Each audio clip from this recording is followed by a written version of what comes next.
All right, shalom, shalom. First and foremost, I want to give all praise, honor, and glory unto Yahweh, Ba'ashim, Yahweh Shai, Ba'ashim, Hawakar Kadash. I want to give double honors to the apostles of Great Millstone who go well and teach well. And I want to say shalom to the hopeful elect. All right, your brother Karadazar. And the title of his lesson comes from the inspiration of Hebrews, the 12th chapter, man. Okay. I've been reading in Hebrews, the 12th chapter, and been doing lessons based off Hebrews, the 12th chapter. For the last couple of days, and just want to give praise to the Lord for giving me some understanding on that. And when I was reading Hebrews the 12th chapter a little bit earlier today, it went into the chastisement of the Lord. Okay, all right, and the chastisement of the Lord is correction for us to be better men. Okay, and or followers of the Lord Yahweh Shem Al Shai. All right. So let me start off with this. This is Tobit chapter 13.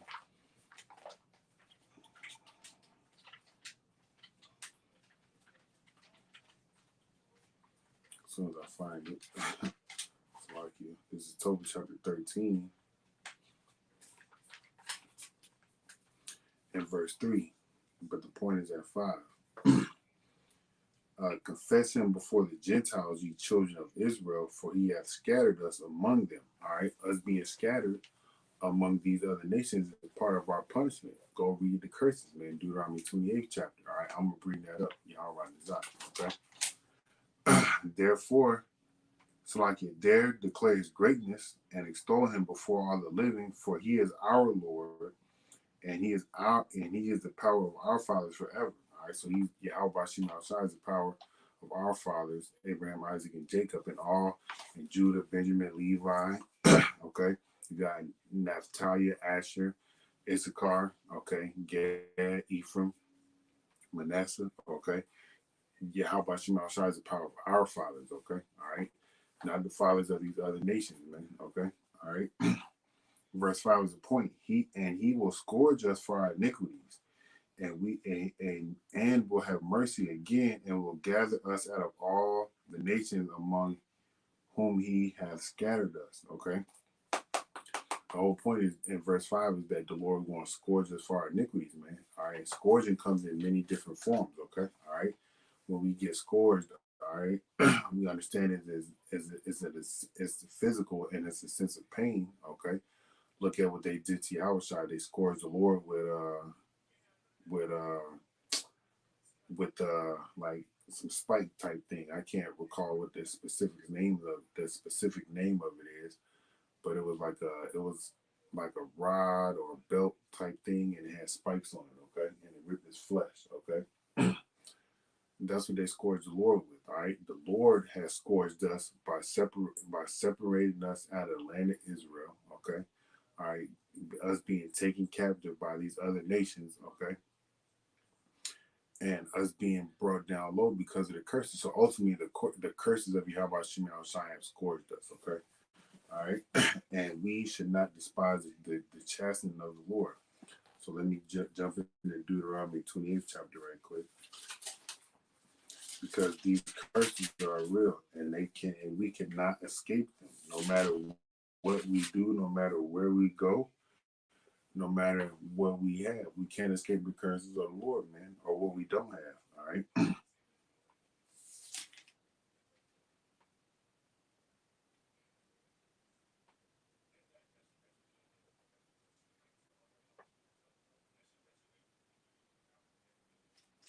All right.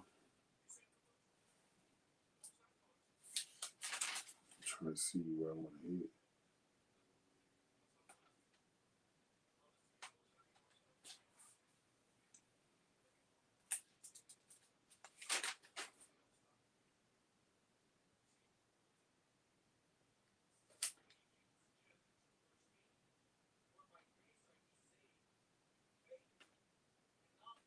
All right, this is Deuteronomy 28:64. It says, and Yahweh Shema Shai shall scatter thee among all people from one end of the earth even unto the other. And how were we scattered? All right. We were brought, Judah was brought over here from West Africa. Okay. All right. on slave ships. All right. What happened before that? 70 AD, where Jake, all right, fled Jerusalem, okay, went to South Africa, went into West Africa, went into further east, okay, Russia, so on and so forth, okay, all right. But the whole point of us being scattered is because we could not keep the laws. We did not keep the laws of the Lord, okay, all right. So the scattering came from the Lord's discipline, all right. How he, well, the scattering came from the scourges of the Lord, okay, all right. So I'm gonna keep going. In Deuteronomy 28:64, and the one end of the earth even unto the other, and there thou shalt serve other gods, which neither thou nor thy fathers have known, even wood and stone. All right, I'm gonna keep reading. And among these nations thou shalt find no ease, Slakia, neither shall the sole of thy foot have rest, but Yahweh Shemashah shall give thee there a trembling heart and failing of eyes and sorrow of mind. All right, and that's part of our scourging from the Lord, man. And when we go through these trials and tribulations that the Lord puts on us because of the curses, the situations we find ourselves in because of our iniquities, all right, we must endure them, man. All right, that's the whole point. We must endure the chastening of the Lord, man. Okay, so let me get going to Hebrews. This is Hebrews chapter 12, and I'm starting at verse 5. And have ye forgotten the exhortation which speaketh unto you as unto children? My son, despise not thou the chastening of the Lord, nor faint when thou art rebuked of him.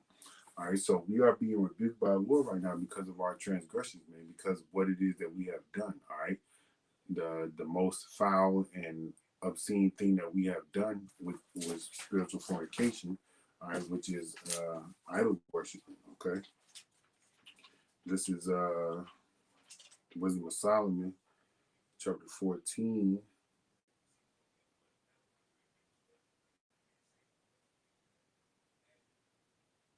verse 12.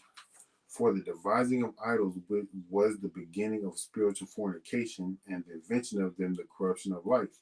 All right, so sitting there thinking about, oh, well, this, let me look up the word devising before I say anything else.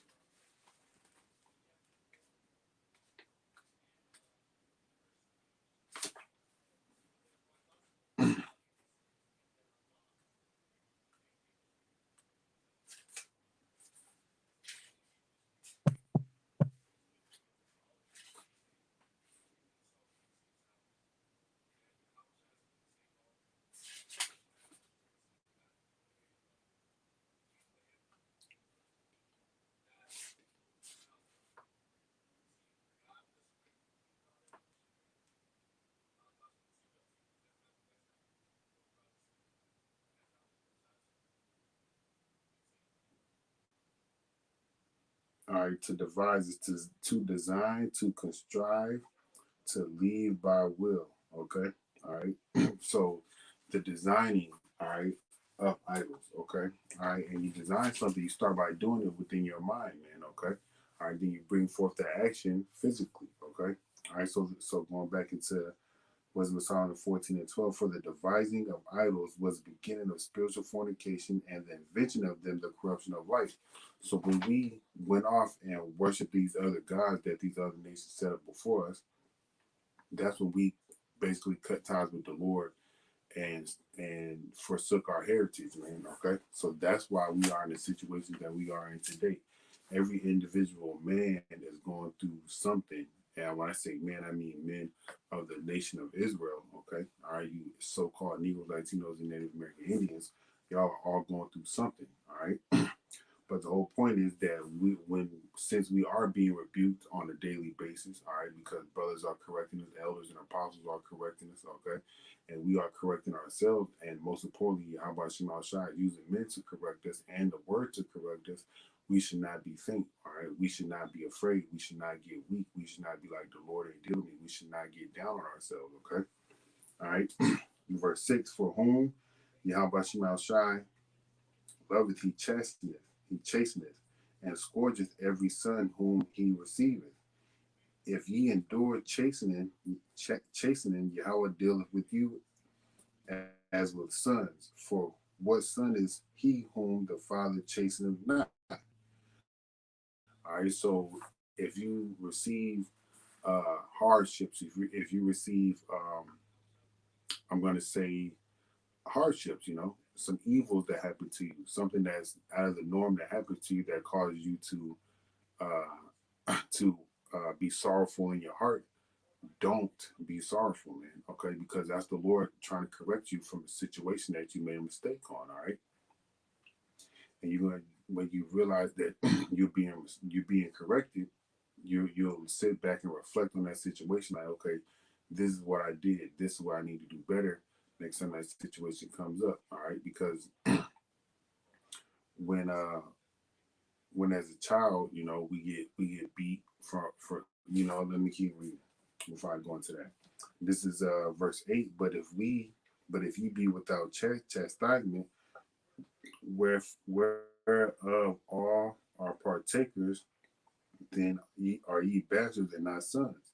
Furthermore, we have had fathers of our flesh which corrected us, and we gave them reverence. Shall we not much more be in subjection unto the Father of spirits and live? So being in subjection unto Yahweh Shema Shai through his correction, which corrects us, okay, all right, which puts us on a straight path, which puts us, okay, all right, on the straight and narrow, saying within yourself, hey, I can't do this anymore because the Lord jacked me up for this. So let me go this way and make sure I'm walking in the right path as far as my feet and as far as my mind. Okay. Um, but when we have been as men, all right, or kids, you have kids growing up, when you correct them or when you have been chastised by your physical father, you did not do that mistake again that you did prior because you remember the consequences of that mistake. And the Lord, we know the Lord is long suffering and merciful more than the fathers of the flesh we have been towards us. Okay. But the Lord, his mercy, the door of his mercy is closing. So we have to make sure that we get right now. All right, repent now is the time, man. So we don't have to go through the things that 2/3 of our people are going to go through. All right. Um, verse 10: for they verily for a few days chastened us after their own pleasure, but he for our profit, that we might be partakers of his holiness. All right, so the Lord chasing us or chastens us, okay, disciplines us, gives us scourges, okay, all right, so that we may be partakers of what righteousness, man, okay, that we may understand the depths of good and evil, man, okay, we may understand the ways of the Lord, man, okay. And when I say understand the depths of good and evil, all right, we know good is the ways of the Lord, the law, okay, evil is the way of this society, all right. So within the ways of this society, we understand that everything that this society puts up is against the Lord. All right, you got transgenders, you got homosexuals, you got people being forced to take certain certain inoculations. Okay, uh, based on them, based on what the system is pushing as what is what is supposed to be happening throughout the world. All right, but we know they construct this order out of chaos thing. They cause the problem, reaction, solution. Okay, and at the end of the day, the solution is for you people to be separated from your power. When I say people, you so-called Negro, Latinos, and Native American Indians. Okay, but when the Lord is setting, when we understand the good and the evil, that's going to give us a balance. That's going to help us know what to do and what not to do. All right. So when the Lord puts a hardship on us, and when the Lord puts, I'm going to say troubles on us. Okay, that's the Lord chasing us, man, chastening us. Look at what He did to us as a whole. He put us into captivity, man. Going into the curses, I'm gonna read some more of these curses because they're very pivotal in understanding that the chastening of the Lord. Okay, all right. Like I had said earlier, you can't escape these curses, and you're not. There's nothing that you can do to escape these curses, man. Okay, because it's chastening or chasing it from the Lord. Okay, all right. But knowing what's good and knowing what's evil, you know what not to do. All right, you know what to do in certain situations. All right. So you go through the chastening and chastening, or the chastisement from the Lord, to be partakers of what is to come. All right, and what is to come? You get the crown of life, man. Okay, that's what's to come. You get beamed up. That's what's to come. You get to drink wine with your house side. That's what's to come. Okay, or you get to rule in the kingdom. And okay, you'll be in a mindset of like, I know this is what's coming. The Lord is chastening me or chastening me, okay, for me to be a better person, for me to be a better man, for me to be a better servant, okay? So don't despise the chastening or chastening of the Lord, okay? All right, verse 11, no chastening or chastening for the present seemeth to be joyous, but grievous, all right? So there's times where we go through something and we think the Lord's not dealing with us, all right, because we have to go through this thing, or we think the Lord has forsaken us, and He hasn't. Okay, He's the one that's putting you through it because He's trying to mold you to a better man, for a better servant for Him. Okay, continuing on. Nevertheless, afterward it yieldeth the peaceable fruit of righteousness unto them which unto them by which are exercised thereby. All right, so I got a, let me get some more precepts. Salakia, let me go into Sirach.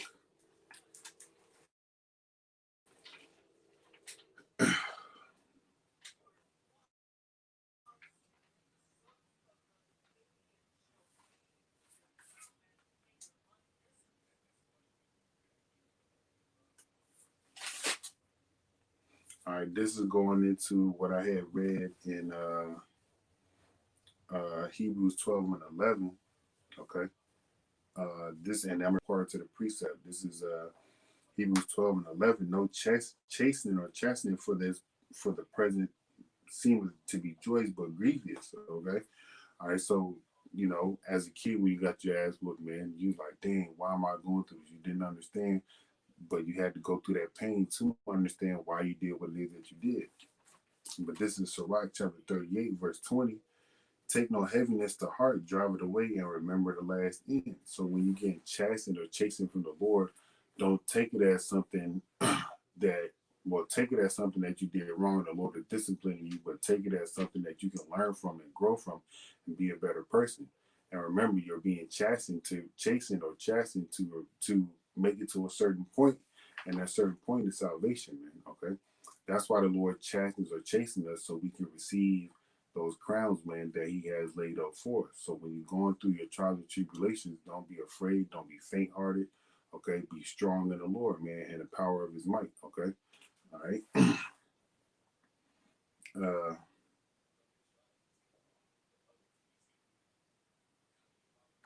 Trying to see what else, but the whole point there is just don't the chastening and the chastening of the Lord, man. It's a beautiful thing because it's going to mold you into who you need to be for the Lord, man. It's going to mold you into the man that we pray and that we hope to be. All right, men of the elect, man. All right, it's gonna put you on that path, man. That path of righteousness, man. So just look at the nation as a whole. All right, 2/3 they're being chastened and chastened all day, every day, but they don't take no mind, man. But the elect, okay, those of you, how about Shema Shai, that's destined to make it out of here, when they go through something, they realize, all right, this is the Lord whooping my ass right now because of what it is that I did, because of my transgressions. All right, I'm going to endure this trial or this hardship that I have to go through. Okay, and then I'm going to make it out of there. I'm always going to be all right because the one that's in control, you're subject to Him, man. Everything is subject unto Yahweh Shema Shai. All right. So going back into Hebrews 12 and 11, when I read it again, it says, nevertheless, so after the grievous ass whooping that the Lord gives you, this is the mindset that you need to have. This is what you need to be thinking on. All right. Nevertheless, afterward, it yieldeth the peaceable fruits of righteousness unto them which are exercised thereby. All right. So Lord is whooping your ass to put you in a mindset. All right, well, you can endure this. Now you're going to be able to endure the next thing that I have for you, so you can receive that thing that's going to happen at that last end. All right, that the salvation. Okay. All right. So let me get.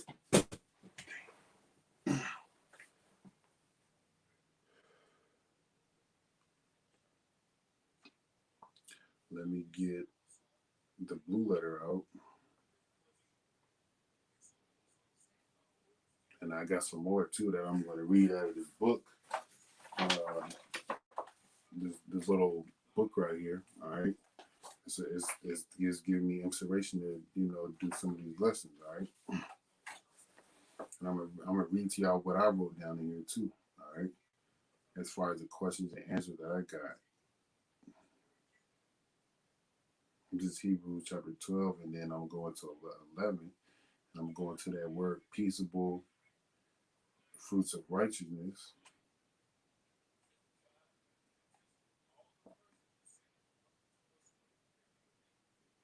All right, the word peaceable in the Greek is 1516 Arenikos. Arenikos. Irenikos, okay? All right, it says peaceable. It says relating to peace. All right, we know we're going to have peace in the kingdom, but when you get done with the chastising of the Lord, you understand, you know why I did this is why I can't do anymore. And from that point forth, you can walk in peace, knowing that you can overcome the hardship that the Lord puts on you, because you know you did something wrong, and you can overcome that temptation or that sin, because you have overcome it by the chastening of the Lord. All right. Um, it says peaceable, specific, pacific, loving peace. It says down here, definition 3. These in the outline of biblical usage. It says bring peace with, peaceful, salutary. All right, and I'm gonna look this word up. Salutary. Salutary. It says, especially with reference to something unwelcome or unpleasant, which is the chastening of the Lord. All right, producing good effects, beneficial. So the Lord's chastening is beneficial, man. The Lord's chastening or chastening is beneficial. Okay, it produces fruits of righteousness, man. Okay, it produces you to get into the mindset of, I need to be walking by faith. I need to be trying my best to keep the law, statutes, and commandments. Okay, all right. Going back into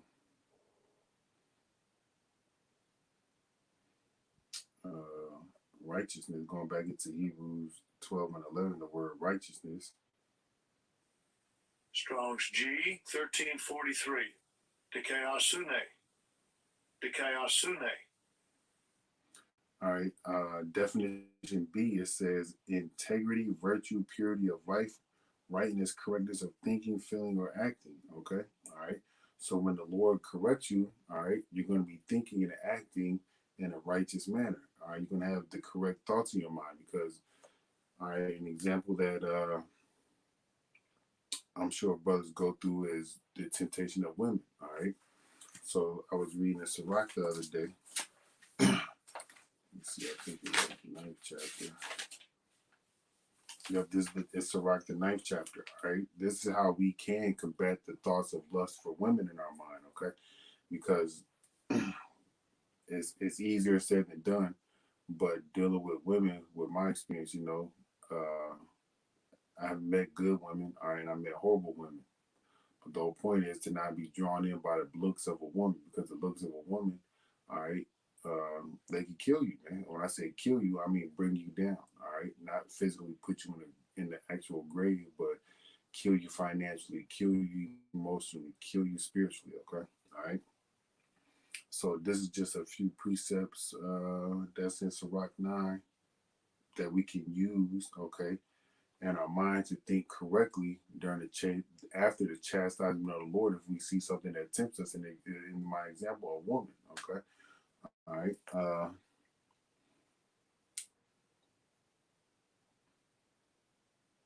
All right. This is Sirach chapter 9, verse 2.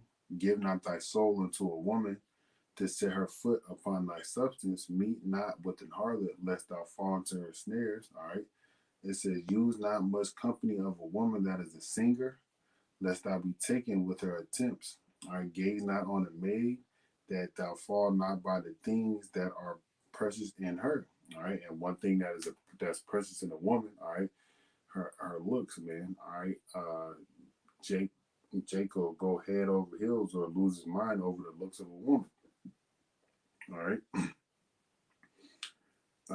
Verse 6, it says, "Give not thy soul unto harlots, that thou lose not thine inheritance." Okay.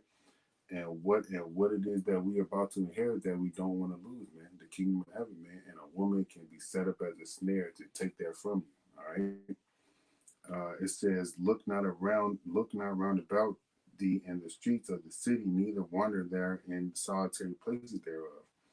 All right. Take away thine eye from a beautiful woman, and look not upon another's beauty, for many have been deceived by the beauty of a woman, for herewith love is kindled as a fire.